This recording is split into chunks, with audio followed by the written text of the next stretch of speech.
여러분, 동의보감 하면 뭐가 제일 먼저 떠오르세요?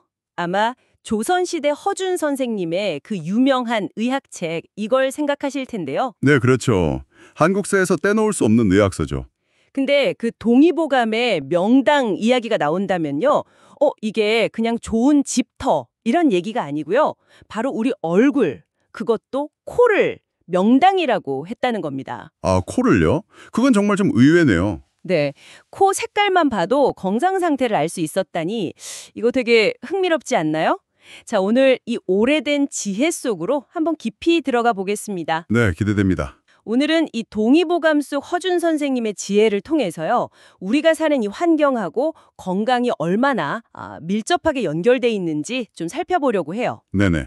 특히 그 옛날에 명당 개념 있잖아요. 이게 오늘날 우리가 생각하는 좋은 집, 뭐 건강한 공간 이런 거랑 어떻게 비슷하고 또 뭐가 다른지 그 연결고리를 한번 찾아볼 겁니다. 아, 그러니까 옛날 명당이랑 요즘 명당의 공통점 차이점 이런 거군요. 맞습니다. 어쩌면 이게 부동산을 보는 관점하고도 연결될 수 있을 것 같아요. 건강이라는 측면에서요. 오, 흥미로운데요? 부동산과 건강이라. 저희가 오늘 참고할 자료는 동의보감, 허준의 건강 철학과 명당이라는 글의 주요 내용이고요. 이걸 통해서 단순히 뭐 좋은 집을 고른다, 이걸 넘어서서 진짜 나한테 맞는 건강한 공간, 또 건강한 습관, 그러니까 나만의 진짜 명당, 이걸 어떻게 만들 수 있을지 그 힌트를 좀 찾아가셨으면 좋겠어요. 네, 아주 좋은 목표인 것 같습니다. 동의보감에 담긴 환경과 건강에 대한 통찰을 현대적으로 한번 풀어보고 또 우리 삶에 적용할 수 있는 그런 실질적인 지혜를 얻어가는 시간이 되면 좋겠습니다. 자, 그럼 바로 시작해볼까요? 동의보감에서 명당이 코를 가리킨다. 이거 정말 신선한데요. 네, 정말 그렇죠. 보통 명당하면 땅을 생각하니까요. 허준 선생님은 이 코의 색깔 변화를 통해서 몸 안의 상태를 읽으려고 하셨다는 거예요. 예를 들면 코가 좀 검푸른 빛을 띈다 이러면 몸 어딘가 아프다는 신호. 아, 통증이요? 네. 또 노랗거나 붉으면 열이 있다. 그리고 좀 희게 보이면 몸에 냉기가 있다. 뭐 이런 식으로 해석을 하셨대요. 여기서 되게 중요한 포인트가 뭐냐면 그 코를 비장하고 연결시켰다는 거예요. 그러니까 현대적으로 보면 소화기 계통이죠. 아, 소화기요? 네. 단순히 그냥 뭐 얼굴빛이 안 좋다 이런 두루뭉술한 게 아니라 코라는 딱 특정 부위를 통해서 소화 기능, 그러니까 몸 내부의 핵심 상태를 파악하려고 했다는 점. 이게 굉장히 구체적이고 실용적인 통찰인 거죠. 그러네요. 우리 몸이 계속해서 내부 정보를 밖으로 드러낸다는 관점, 뭐랄까 하나의 생체 신호판처럼 본 거예요. 하긴 코가 얼굴 한가운데 있으니까 제일 눈에 띄는 명당이라고 생각했을 수도 있겠네요. 그럴 수 있죠. 중심이니까요. 그리고 허준 선생님은 여기서 더 나아가서 사람이 태어난 곳, 즉 환경이 다르면 체질도 달라진다고 봤어요. 풍토의 중요성을 강조한 거죠. 아, 맞아요. 풍토가 다르면 사람도 다르다. 네, 병의 원인도 크게 둘로 나눴는데요. 내부 요인이랑 외부 요인. 내부 요인에는 우리가 흔히 아는 잘못된 생활 습관, 식습관 이런 거 말고도 좀 의외인데 지저분한 집 이것도 포함시켰어요. 지저분한 집이요? 아, 위생뿐만 아니라 공간 자체를 본 거군요. 네, 외부 요인으로는 뭐 날씨나 환경 요소들, 추위, 더위, 바람, 습기 이런 걸 꼽았고요. 그 지저분한 집이라는 표현이 참 재미있네요. 단순히 깨끗함의 문제를 넘어서 그 공간의 기운, 정돈 상태 이런 게 건강에 영향을 준다고 본 걸 수 있겠어요. 그럴 수 있겠네요. 전반적으로 보면 환경이 건강에 미치는 영향을 굉장히 깊이 생각하신 거죠. 이게 어떻게 보면 현대의 환경의학이나 아니면 그 후성유전학 있잖아요. 그거랑도 좀 통하는 면이 있어요. 후성유전학이요? 그건 어떤 건가요? 네, 그게 환경 요인이 유전자 자체를 바꾸지는 못해도 어떤 유전자가 켜지고 꺼질지, 즉 발현되는 방식에 영향을 줄 수 있다는 개념이거든요. 아, 환경이 유전자 스위치를 조절한다. 그렇죠. 허준 선생님은 이미 수백 년 전에 생활 환경이나 습관이 우리 몸의 근본적인 작동 방식에까지 영향을 미친다고 보신 거죠. 특히 그 내부 요인, 이거는 우리가 스스로 관리하고 바꿀 수 있는 영역이라는 점이 중요합니다. 그렇군요. 그리고 동의보감에는 되게 구체적인 생활 수칙들도 있어요. 예를 들면 계절마다 잠자는 시간을 다르게 하라고 했어요. 아, 수면 시간이요? 계절별로요? 네, 봄, 여름, 가을에는 해가 기니까 좀 늦게 자고 일찍 일어나서 활동하고 겨울에는 반대로 해가 짧으니까 일찍 자고 좀 늦게 일어나서 기운을 아껴라. 뭐 이런 거죠. 네네. 자연의 리듬에 맞추라는 거네요. 온도 조절에 대한 조언도 있는데요. 겨울에는 머리를 좀 시원하게 하고 봄, 가을에는 머리랑 발을 다 시원하게 하래요. 머리랑 발을 시원하게? 이것도 좀 독특한데요. 그리고 이건 진짜 특이한데 봄이랑 여름에는 동쪽을 향해서 자라 이런 말도 있었어요. 동쪽을 향해서 자라. 아마 해가 뜨는 방향, 그러니까 양의 기운을 받으려는 의도가 아니었을까요? 아, 그런 의미일 수 있겠네요. 뭐 현대 생활에 그대로 적용하기는 좀 어렵겠지만 핵심은 역시 자연의 큰 흐름에 우리 몸의 리듬을 맞추려고 노력했다는 점이겠죠. 그렇죠. 또 극단적인 날씨는 피하라고 경고했고요. 뭐 강풍, 폭우, 짙은 안개, 너무 덥거나 추운 날씨 이런 날은 조심하라는 거죠. 네, 그건 당연한 얘기 같기도 하고요. 근데 특히 인상 깊었던 게 천둥번개 칠 때 대처법이었어요. 빨리 방에 들어가서 문 닫고 향을 피우고 옷 단정히 입고 조용히 앉아 있어라. 이렇게요. 하하, 그렇죠. 요즘 기준으로 보면 좀, 네. 좀 과한가 싶기도 하고요. 그 당시에는 천둥번개를 뭐 용이나 귀신의 활동, 약간 초자연적인 걸로 봤으니까요. 그런 시대 배경이 좀 반영된 거겠죠. 그렇겠네요. 근데 이걸 또 현대적으로 해석해보면요.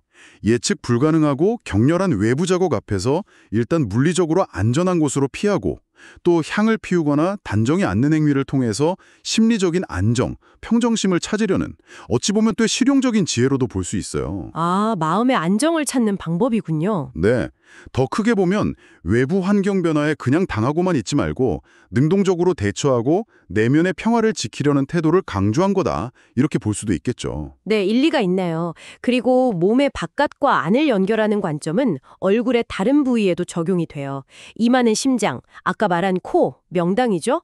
거기는 비장, 소화기, 왼쪽 뺨은 간, 오른쪽 뺨은 폐, 턱은 신장. 이렇게 연결된다고 봤어요. 아, 얼굴 전체가 장기랑 연결되어 있다고요? 네, 그래서 특정 부위 색깔이 변하거나 뭐 트러블이 생기면 그게 해당 장기에 문제가 있다는 신호일 수 있다고 본 거죠. 심지어 얼굴 생김새, 뭐 이목구비 반듯하고 얼굴 크면 장수할상이다. 이렇게 보기도 했고요. 이것도 그냥 관상 보는 거랑은 좀 다르죠. 얼굴이라는 창문을 통해서 몸 전체의 건강 상태, 또 내부 장기들의 균형을 읽으려는 거예요. 몸을 하나로 보는 전인적인 접근 방식인 거죠. 네, 맞아요. 전인적 관점. 얼마나 꼼꼼하게 관찰했는지를 보여주는 거죠. 여기서 우리가 스스로에게 질문을 던져볼 수 있어요. 우리는 평소에 우리 몸이 보내는 이런 작은 신호들 있잖아요. 뭐 얼굴 특정 부위에 뭐가 난다거나 안색이 변한다거나 하는 것들요. 이걸 얼마나 주의 깊게 보고 있을까요? 그러게요. 그냥 피곤해서 그런가 보다 하고 넘기기 쉬운데. 그렇죠. 그냥 넘기진 않는지 한번 생각해 볼 필요가 있죠. 네, 이렇게 몸의 신호를 읽는 허준 선생님의 내부 명당 관점도 있지만 또 우리가 사는 터, 즉 외부 환경 자체의 중요성도 강조됐잖아요. 네, 그렇죠. 환경. 흥미롭게도 이 두 가지 내부 명당과 외부 명당 개념이 만나는 듯한 장소가 있어요. 경남 산청에 있는 동의보감촌이요. 아, 동의보감천. 네, 들어봤어요. 거기가 전통적인 풍수지리 관점에서도 명당으로 꼽힌대요.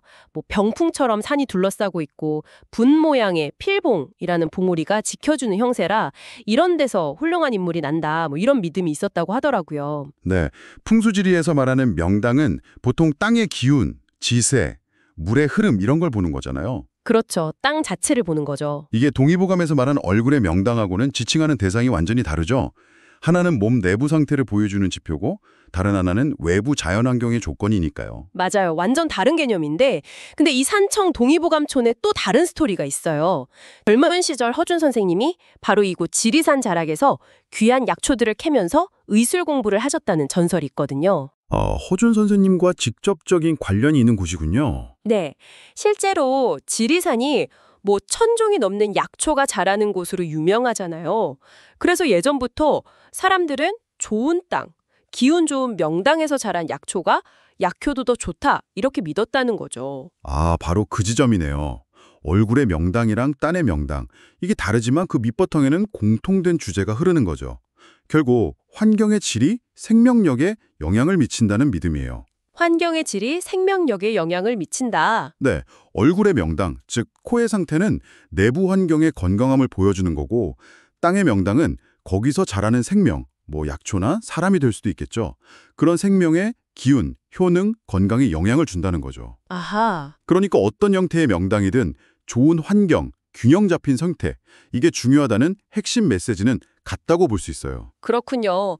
내부든 외부든 좋은 환경과 균형. 그리고 이게 오늘날 우리가 집을 고르는 기준, 그러니까 부동산 선택과도 아주 흥미롭게 연결이 되는 거예요. 과거에는 풍수지리적인 기운을 중요하게 생각했다면 현대에는 뭘 보나요? 채광, 통풍, 공기질, 주변 녹지, 소음 정도, 이런 구체적인 환경의 질이 건강과 직결된다는 인식이 점점 높아지고 있잖아요. 아, 맞아요. 요즘 집 볼 때 그런 거 많이 따지죠. 그렇죠. 부동산의 가치가 단순히 돈, 경제적인 측면을 넘어서서 건강, 웰빙이라는 가치와 깊이 연결되기 시작한 거예요. 건강과 부동산의 관계가 더 중요해진 거죠. 그렇다면 허준 선생님이 생각하신 건강의 가장 중요한 핵심, 궁극적인 건 뭐였을까요? 네, 그게 바로 몸과 마음을 잘 다스리는 것이었어요. 특히 정기신, 이 세 가지 보배를 잘 보존하고 조화롭게 하는 걸 강조하셨죠. 정기신이요. 그게 각각 뭔가요? 정은 생명의 근본 물질, 뭐랄까 몸의 에너지원으로 봤어요. 주로 단전, 배꼽 아래쪽에 저장된다고 생각했고요. 기는 호흡이나 활동을 통해 얻는 에너지, 그러니까 생명활동의 원동력 같은 거죠. 온몸을 돌면서 머리에도 영향을 주고요. 마지막으로 신은 마음의 힘, 정신력, 의식 같은 건데 이건 심장에 깃들어 있다고 봤습니다. 정은 에너지, 기는 활동력, 신은 정신력. 아, 그렇군요. 네, 이 세 가지가 서로 균형을 이루고 가득 차 있을 때 건강하다고 본 거예요. 그래서 허준 선생님이 사람의 몸은 하나의 작은 나라와 같다? 이런 비유로 드셨잖아요. 아, 몸이 나라와 같다. 네, 이 비유가 참 대단한 게 몸의 각 부분이 다 연결되어 있고 서로 영향을 주고받으니까 어느 한 부분만이 아니라 전체적인 균형과 조화가 중요하다는 그 전체론적 관점을 아주 명확하게 보여주죠. 네네. 이게 현대 생리학에서 말하는 항상성, 호미오스테이시스 개념하고도 좀 통하는 면이 있어요. 외부 환경이 변해도 내부 상태를 일정하게 유지하려는 우리 몸의 그 놀라운 능력이요. 아, 항상성이랑도 연결되는군요. 그렇죠. 정기신은 각각 신체적인 활력, 정, 에너지 순환과 활동력, 기, 그리고 정신적인 안정과 명료함, 신, 이렇게 이해할 수 있는데 이 세 요소가 균형 있게 관리되어야 건강의 근본이 지켜진다고 본 거죠. 뭐 하나라도 부족하거나 넘치면 조화가 껴져서 병이 생긴다. 이렇게요. 동의보감 구절 중에 기온의 흐름이 막히면 병이 생긴다는 말이 특히 기억에 남는데요. 네, 아주 중요한 구절이죠. 이게 현대사회에서 우리가 겪는 스트레스나 뭐 나쁜 생활 습관, 안 좋은 환경 이런 것들이 혈액순환이나 신경계, 호르몬 균형 같은 걸 깨트려서 만병의 근원이 된다는 이야기랑 너무 비슷하게 들리더라고요. 맞아요. 놀랍도록 유사하죠. 호준 선생님은 이미 400년 전에 병이 생긴 후에 치료하는 것보다 미리 막는 것, 즉 예방이 훨씬 중요하다고 보신 거예요. 예방의학의 선구자시네요. 그렇죠. 근데 그 방법으로 제시한 게 뭐 대단한 비법 이런 게 아니라 정말 기본적인 것들이었어요. 잘 먹고, 잘 자고, 잘 숨쉬고, 또 변화하는 환경에 잘 적응하는 것. 기본에 충실해라. 네. 구체적인 실천법으로는 뭐 다양한 호흡법이나 몸을 부드럽게 움직이는 체조, 그걸 도인법이라고 하죠. 그리고 단전의 기운을 강화하는 수련법, 이런 것들도 소개했고요. 예방의 중요성, 그리고 기본에 충실하는 것, 이게 시대를 초월하는 진리인 것 같아요. 맞습니다. 잘 먹고, 잘 자고, 잘 숨쉬는 것. 이 가장 기본적인 생명활동들이 여전히, 아니 어쩌면 더 복잡하고 스트레스 많은 현대사회에서는 더욱더 건강을 지키는 핵심 기둥이죠. 네. 요즘 뭐 온갖 건강정보, 영양제, 첨단치료법 넘쳐나잖아요. 근데 동의보감의 가르침은 우리한테 계속해서 가장 근본적인 것으로 돌아가서 기본에 충실하라고 말해주고 있는 거예요. 어쩌면 복잡한 문제일수록 해답은 의외로 단순한 데 있을 수 있다는 거죠. 그렇다면 이 허준 선생님의 지혜를 오늘날 우리가 사는 집이라는 공간에 한번 적용해보면 어떨까요? 동의보감 관점에서 본다면 어떤 집이 진짜 건강한 명당일까요?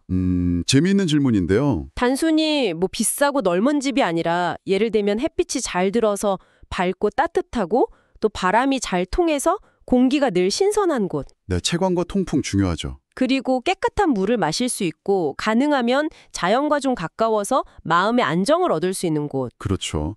자연과의 교감도 중요하고요. 더 나아가서는 그 집안에서 스트레스를 좀 풀고 가족이나 이웃과 좋은 관계를 맺으면서 편안함을 느낄 수 있는 공간, 이런 것들이 현대적인 의미의 좋은 집, 즉 건강을 주는 명당의 조건이 아닐까 싶어요. 여러분이 지금 계신 공간은 어떤가요? 이런 조건들을 얼마나 만족시키고 있나요?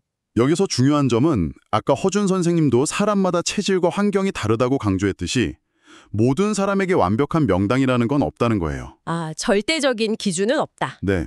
남들이 좋다고 하는 기준이나 유행을 그냥 따라가기보다는 나 자신에게 맞는 균형점과 환경을 찾는 게 핵심이라는 거죠. 나에게 맞는 균형. 그렇죠. 예를 들어 어떤 사람은 햇볕 잘 드는 남양집이 최고지만 어떤 사람은 오히려 좀 서늘한 북향을 더 좋아할 수도 있거든요. 또 도심 속 편리함이 중요한 사람이 있는가 하면 자연 속 조용한 곳에서 더 건강함을 느끼는 사람도 있고요. 사람마다 다 다르니까요. 네. 이게 바로 요즘 우리가 주거 공간을 선택할 때 단순히 위치나 투자 가치 이런 것만 볼 게 아니라 그 공간이 나의 생활 방식, 나의 건강, 나의 심리적 안정에 어떤 영향을 줄지를 다 같이 고려해야 하는 이유예요. 진정한 의미의 건강한 터전, 즉 나만의 명당을 찾아가는 과정인 셈이죠. 맞아요. 결국 진짜 명당이라는 건 물리적인 땅이나 건물 그 자체에만 있는 게 아니라 그 공간에서 살아가는 우리의 생활 방식, 우리의 습관을 통해서 완성되는 것 같아요. 네, 동의합니다. 공간과 삶이 함께 가야죠. 계절 변화에 맞춰서 규칙적으로 생활하고 내 몸의 소리에 귀 기울여서 적절히 활동하고 쉬고 또 균형 잡힌 식사로 몸을 잘 챙기고 스트레스 관리 잘해서 마음 편안하게 지내고 이런 일상 속에 꾸준한 노력이 쌓여서 어떤 공간에 있든 스스로 건강 명당을 만들어갈 수 있는 거겠죠. 그렇죠. 집이라는 하드웨어와 그 안에서의 생활이라는 소프트웨어가 조화를 이룰 때 그때 비로소 진짜 명당이 되는 거 아닐까요? 네, 좋은 비유네요. 하드웨어와 소프트웨어의 조화. 오늘 우리는 400년 전 동의보감이라는 창을 통해서 진정한 명당은 단순히 외부의 좋은 조건에 찾는 걸 넘어서서 내 몸과 마음의 상태를 잘 살피고 주변 환경과 조화로운 균형을 이뤄가는 과정 그 자체라는 걸 배웠습니다. 네, 허준 선생님의 통찰이 단순히 옛날 기록이 아니라 오늘 우리 삶을 돌아보게 하는 살아있는 지혜라는 걸 다시 한번 느끼네요. 자연의 리듬과 조화롭게 살고 변화하는 환경에 유연하게 적응하며 무엇보다 몸과 마음의 균형을 잃지 않도록 스스로를 잘 다스려라. 이게 수백 년의 시간을 넘어 허준 선생님이 우리에게 전하는 핵심 메시지일 겁니다. 네, 그리고 놀랍도록 실용적인 삶의 지침이기도 하죠. 너무 거창하게 생각할 필요는 없을 것 같아요. 오늘 당장 실천할 수 있는 작은 것부터 시작해보면 어떨까요? 네, 작은 실천이 중요하죠. 예를 들어 평소보다 한 30분 일찍 잠자리에 들어본다거나 점심 먹고 잠깐 산책하면서 햇볕을 쫌다거나 아니면 잠시 하던 일을 멈추고 의식적으로 천천히 깊게 숨을 쉬어보는 것. 이런 작은 실천들이 모여서 여러분만의 소중한 건강 명당을 조금씩 만들어갈 수 있을 겁니다. 네, 맞습니다. 꾸준함이 중요하고요. 마지막으로 이런 질문을 하나 던지면서 마무리할까 합니다. 오늘 저희는 집이나 생활 습관 같은 물리적, 생리적 환경에 대해 주로 이야기를 나눴는데요. 네, 우리가 매일 마주하는 또 다른 중요한 환경들도 있잖아요. 예를 들면 끊임없이 정보가 쏟아지는 이 디지털 환경 속에서 우리는 어떻게 균형을 잡고 있을까요? 디지털 환경, 그것도 중요하죠. 또 주변 사람들과의 관계, 즉 사회적인 환경은 우리 마음에 어떤 영향을 주고 있을까요? 혹은 매일 많은 시간을 보내는 직장이나 일터의 환경은 또 어떻습니까? 그렇죠. 관계나 직장 환경도 무시할 수 없죠. 어쩌면 이런 눈에 보이지 않는 환경들 속에서도 허준 선생님이 강조했던 균형과 조화의 원리를 적용해서 우리 삶의 또 다른 차원에서의 명당을 가꾸어 볼 수 있지 않을까요? 한 번쯤 생각해 볼 만한 질문인 것 같습니다. 영상이 유익하고 좋으셨다면 구독과 좋아요 부탁드립니다.